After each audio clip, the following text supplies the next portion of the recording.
Hey guys, Heat the Geek here with another late night video on the old Rockheads route. That will mean one thing: it is another pre-release night. It is Dominaria pre-release at midnight. Actually, it's about 6 or 5 minutes until midnight. Actually, I just left my house not too long ago, so I'm a little bit late. Heading to the midnight pre-release at Mindsight Gaming, the newest store in Kenosha, for their midnight pre-release, not Rockheads. I think this is the first pre-release I'm doing on the channel, or the second, I can't remember.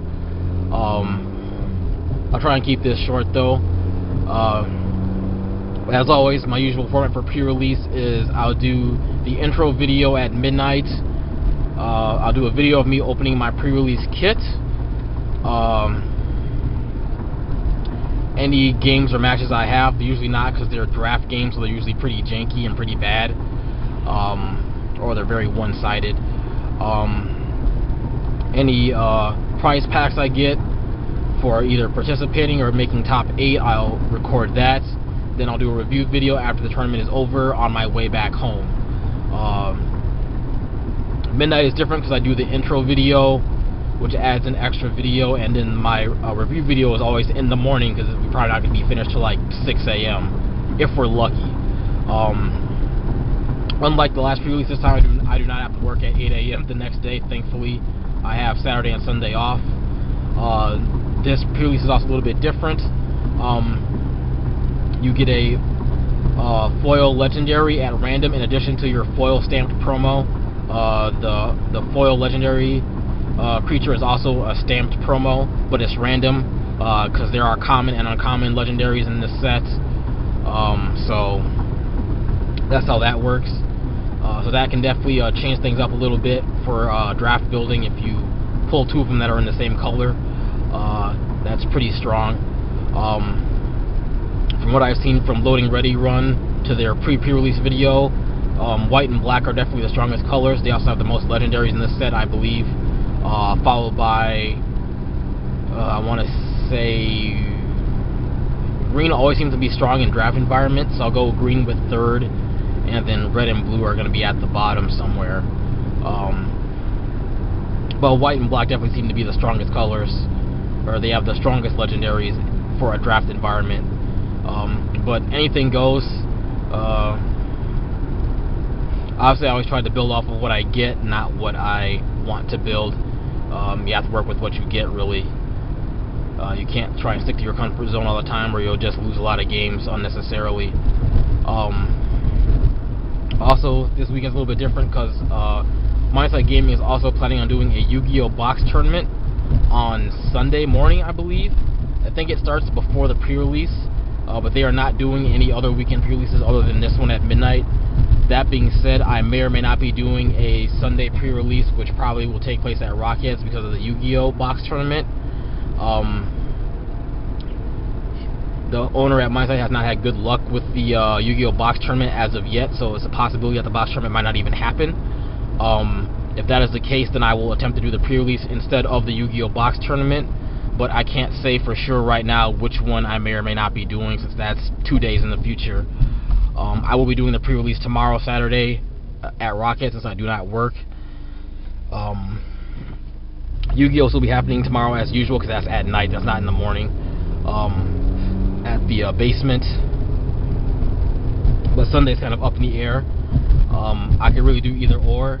Obviously, there's more value in the Dominaria pre-release at Rockheads, potentially. But I want to support the store and show up for the box tournament if I can.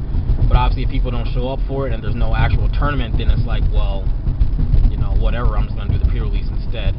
I might just pass on the box tournament. But we'll see what happens Sunday morning. I'll probably do a video somewhere in between there, which with whatever happens, happens. So I'm about halfway to the store now. Not quite midnight, but it's getting pretty close, actually. Traffic in Kenosha is always great at night because there's no one outside.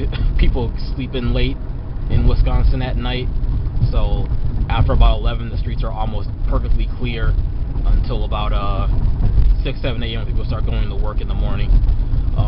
Otherwise, it's kind of like a ghost town in Kenosha and Racine, really, for driving conditions. Just gotta watch out for there's gonna be hidden police officers hiding around corners trying to catch late night speeders or drunk drivers, but it doesn't seem like they're heading out tonight, so that's a good thing. I can drive a little bit faster without worrying. So yeah, this is the intro video. I'll try to keep these short.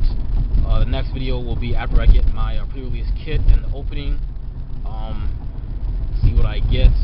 There's gonna be a lot of gasp and awes and sound in the background. A lot of people in their pulls.